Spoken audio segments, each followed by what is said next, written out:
Okay, welcome back. Let's get an exclusive conversation going. Remember, the fourth quarter earnings season is almost coming to an end. And my colleague Shereen Bhan spoke with KVS Manian, Managing Director and CEO of Federal Bank, and talked about the outlook for the bank, for the sector going forward. Mr. Manian also spoke about the impact of tariff uncertainty on private capex, pain in the MFI space, and much more. Listen in.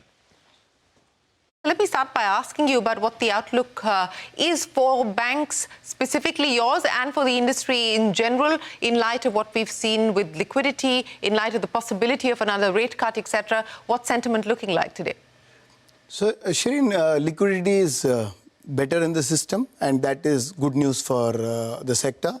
Having said that, we know that policy rates will be cut, and that also means that most banks as a sector will go through some spread compression, because regulatorily now 50-60% of the book in any bank is linked to repo rates. So there will be some rate pressures initially.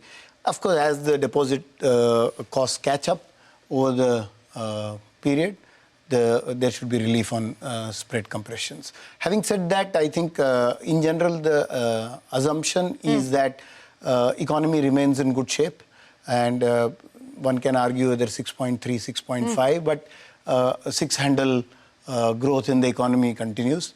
And if that continues, I'm assuming that overall prospects for the sector remain good. Speaking of overall prospects, we've got an early onset of the monsoon, even here in Mumbai, for instance, and the expectation is that all of this will bode well as far as consumption, etc. is concerned. But on private capex specifically, because that question mark continues, yes, what is the sense that you're getting in light of the fact that we're now in an increasingly volatile and uncertain global environment as well? Right. Is that impacting sentiment even further on the private capex side? So, we've been seeing green shoots on some sectors, but a consistent private capex has not happened. And I think some uncertainty on the tariffs and where it goes does play into this. And my belief is that unless there is clarity on how that is going to play out, I think some capacity creation will wait to see how that pans out. So pause, wait and watch, that continues to be the feeling? I would say there is some pause, wait and watch based on how these tariffs, the overall tariff scenario plays out, yes. Let's talk about the MFI space as well, because that has been a point of stress which has been acknowledged by many banks, including yours. Is the worst behind us? Are we starting to see a course correction? Yes, beginning to see some improvement, but I would say still not, I would say another quarter or two. Of pain? Of some pain, yes. Of some pain? Yes. But you maybe improving, but to see the bottom of the problem, I think we are a quarter or two away. Still a quarter or two away. Is my feeling, yes.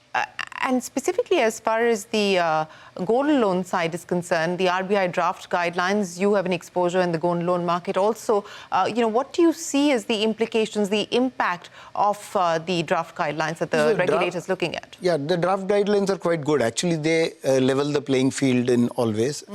So therefore, we see the draft guidelines as a positive development from our point of view, because it also makes the LTV norms common across whether NBFC banks, all of that. So I think it makes the field more level playing, and therefore it's positive. The deposit fight, and it seems like the banks have won this round at least. What's the sense on that? Yeah, so if the liquidity is good, I'm more positive and sanguine about the deposit growth scenario, and liquidity is getting better, as we can see.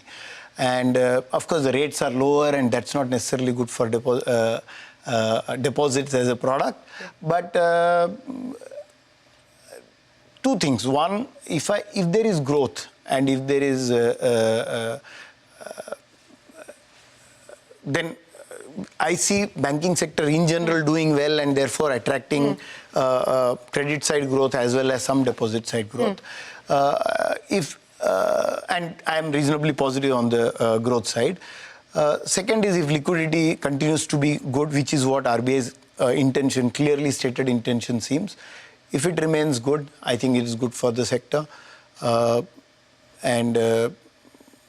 Overall, banks will still manage to grow their deposits during this. You talked about factoring in or baking in at least another cut as far as the MPC is concerned. June cut 6th, or two. A cut or two. Is that what you're going with? Yeah, at least just now the base case is that there is a 50 basis cut from here in 2 steps, whenever those 2 steps through the year are, and hopefully that's the bottom of the cycle. Is the base case assumption. Of course, we don't know.